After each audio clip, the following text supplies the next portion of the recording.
2 बजे जब मानसून सत्र का शुभारंभ हुआ, नेता प्रतिपक्ष जी की ओर से काम रोको प्रस्ताव नियम 67 के तहत दिया गया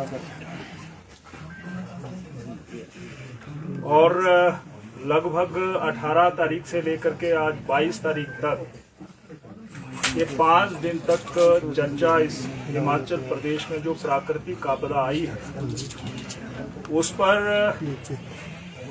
विपक्ष की ओर से भी सभी सदस्यों ने अपने अपने विधानसभा क्षेत्र से संबंधित तथ्यात्मक जानकारियां इस माननीय सदन में रखी और वो जानकारियां माननीय स्पीकर महोदय के माध्यम से प्रदेश सरकार और मुख्यमंत्री जी तक पहुंची। सबसे पहले तो मैं ये कहना चाहता हूं कि जब ये सत्र शुरू हुआ तो सरकार काम रोको प्रस्ताव लाने में आनाकानी कर रही थी। ये भाजपा की ओर से जो दबाव आया उसके कारण अविलंब चर्चा शुरू हुई और मैं ये कह सकता हूं कि ये इसलिए भी सामयिक थी कि जो अभी हाल में ही प्रदेश में भारी बरसात के कारण और जगह जगह बादल फटने के कारण जान माल का नुकसान हुआ है, जनजीवन प्रभावित हुआ है, सड़कें टूटी हैं और मैं ये भी कह सकता हूं कि उसमें पक्षी हैं, चाहे उसमें बेसहारा पशु हैं, चाहे हमारे पशु हैं, चाहे हमारे मकान हैं, वो भी गौशालाएं हैं, वो भी उसमें क्षतिग्रस्त हुए हैं।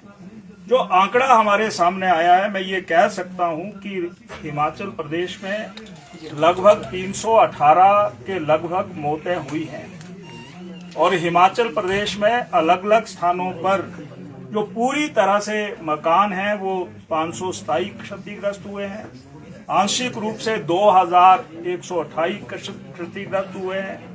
यहाँ पर दुकानें जहाँ पर लोगों का जीवन यापन चलता था 315 दुकानें क्षतिग्रस्त हुई है और पशुशालाएं भी 2058।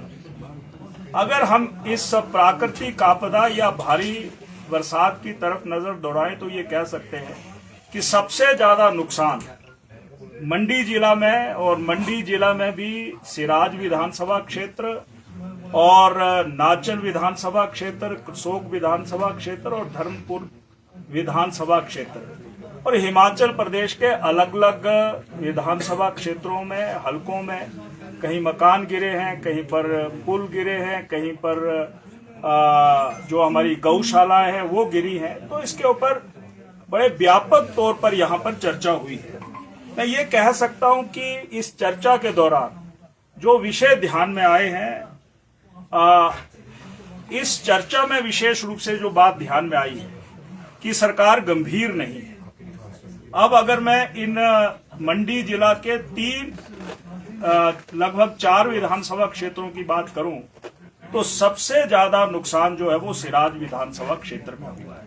हिमाचल प्रदेश में जो नुकसान है, कुल नुकसान जो इनका सरकारी आंकड़ा है वो लगभग 2000 करोड़ के लगभग 10,000 करोड़ के लगभग बैठता है और उसमें 2000 करोड़ तो सिराज क्षेत्र में बैठता है जहां पर पुल क्षतिग्रस्त हो गए, मकान क्षतिग्रस्त हो गए, वहां पर बगीचे क्षतिग्रस्त हो गए, जो फसल थी वो क्षतिग्रस्त हो गई, जहां दुकानें थी वो क्षतिग्रस्त हो गई और सरकार गंभीर नहीं है।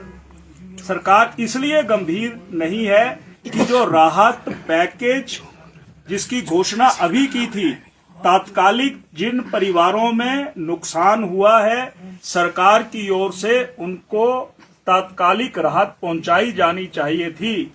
मैं तो उन सामाजिक क्षेत्र में रुचि लेने वाले या उन लोगों का आभार प्रकट करना चाहता हूं जिन्होंने स्वयं की प्रेरणा से वहां पर प्राकृतिक आपदा में आहत हुए लोगों को राहत पहुंचाई और उसमें चाहे वो खाद्य सामग्री थी, चाहे वहां पर बर्तन थे, इत्यादि इत्यादि, चाहे उसमें तरपाल की बात थी, चाहे वो मैट्रिसेस की बात थी, चाहे वो गद्दों की बात थी, जो भी जरूरत थी। और सबसे बड़ी बात, वहां पर 25 से अधिक पोकलेन, जेसीबी सरकार ने नहीं लगाई, अपने खर्चे से लगाई और लोगों ने स्वयं वहां पर राहत सामग्री पहुंचाई।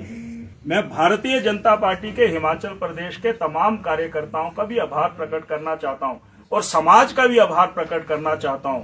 भारतीय जनता पार्टी के नेतृत्व का भी आभार। बिना नारे लगाए हुए निकल करके यहां पर इस प्रेस वार्ता को संबोधित कर रहे हैं, उसका मकसद यही है कि भगवान के बाद सरकार होती है और सरकार में जो व्यवस्था है उसके मंत्री होते हैं। मुख्यमंत्री जी भी गंभीर नहीं है और जो राजस्व मंत्री है जिनके अंतर्गत ये आपदा विभाग आता है वो तो गंभीर क्या, वो तो मैं ये कह सकता हूं कि इस प्रकार की दुर्भावना है कि एक तो प्राकृतिक आपदा से पीड़ित लोगों के बारे में जिस प्रकार की टिप्पणियां करते हैं और श्री जयराम ठाकुर जी के बारे में जिस प्रकार से शब्दों का प्रयोग किया, मैं समझता हूं कि सरकार में रहने वाले, सरकार को चलाने वाले मंत्री श्री जगत सिंह नेगी जी ने श्री जयराम ठाकुर की ही अनादर नहीं किया है। वो हिमाचल प्रदेश के लोगों का, बाढ़ पीड़ित लोगों का और सिराज के लोगों का अपमान किया है। कभी तो वो कहते हैं कि जिसके जूते में या जिसके पैरों में कांटा लगता है तो उसको तकलीफ महसूस होती है। कभी वो कहते हैं कि वो इतने किलोमीटर पैदल चले तब तो श्री जयराम ठाकुर जी कहीं चांद में पहुंच गए होते। इस प्रकार का व्यवहार और इस सब और शब्दों का उच्चारण, समाज में हर किसी का सम्मान है। व्यक्ति का पद नहीं, उसका आचरण बड़ा होता है, उसका व्यवहार और वाणी बड़ी होती है।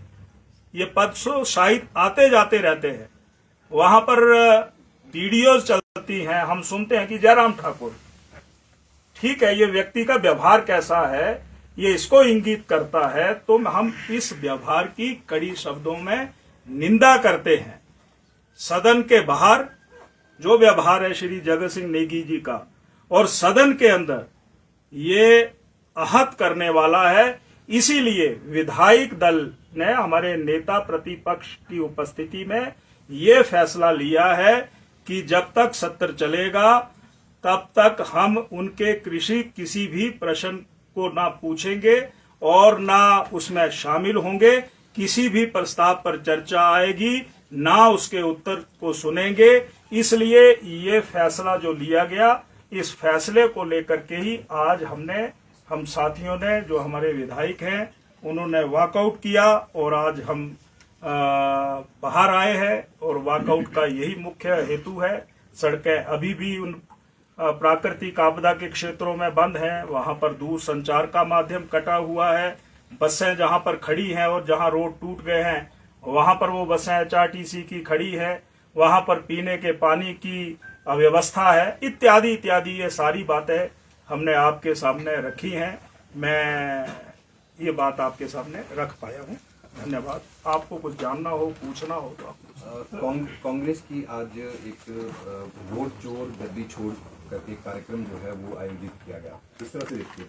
नहीं, हम तो ये कहना चाहते हैं कि जिस कांग्रेस ने वर्षों तक देश को लूटा, देश के साथ धोखा किया, आज वो भाजपा के ऊपर इस प्रकार के आरोप लगा रहे हैं। वो अपने दामन में झांक करके देखें कि वो कहां पर खड़े हैं। मैं तो ये भी कहना चाहता हूं कि इन्हीं की प्रभारी के सामने किस प्रकार का धक्का मुक्की हुई है, तो ये गुटबाजी नजर वहां पर आ रही है। तो ये कांग्रेस पूरे देश में खत्म हो चुकी है। हिमाचल में भी झूठे वादों के कारण यहाँ पर आई है और प्रश्नों के उत्तर में आपने सब कुछ देख लिया है। तो अब आईने में वो सब कुछ देख रहे हैं। नतीजे और निर्णय आने वाले दिनों में साफ हो जाएंगे। परमार जी, नेगी जी कह रहे हैं कि भाजपा नेता उनको ये मंत्री, ये आदमी करके सदन के अंदर संबोधित करते हैं, उन्होंने कभी भी अभद्र शब्दों का प्रयोग नहीं किया। हमारे सभी सम्माननीय विधायक संस्कारित है, व्यावहारिक है और मुझे तो यही याद है कि जब कभी भी इन्होंने अपने विषय को किसी भी रूप में रखा है वहां पर इस प्रकार का शब्दों का दुरुपयोग नहीं किया है। मोदी अपने श्रीमान जगत सिंह नेगी जी से मैं यही कहना चाहता हूं कि कृपया करके अपने व्यवहार को सुधारे। ये हिमाचल प्रदेश के लोगों पर और आपके व्यवहार के कारण एक बहुत बड़ा धब्बा है, ये कहना चाहता हूं। और मैं श्रद्धेय श्री नरेंद्र मोदी जी का भी आभार, श्री अमित शाह जी का आभार और श्री जगत प्रकाश नड्डा जी का आभार प्रकट करना चाहता हूं कि इस प्रकार की प्राकृतिक आपदाओं के समय वो हमेशा हिमाचल प्रदेश के साथ खड़े रहे हैं। और उसका उत्तर श्री रणधीर शर्मा जी ने अभी प्राकृतिक आपदा के ऊपर जब आप बोले हैं तो बड़े विस्तार से कितनी सहायता भारत सरकार ने दी है, वो प्रश्नों के उत्तर में सरकार ने स्वीकारा है, ये मैं कहना चाहता हूँ।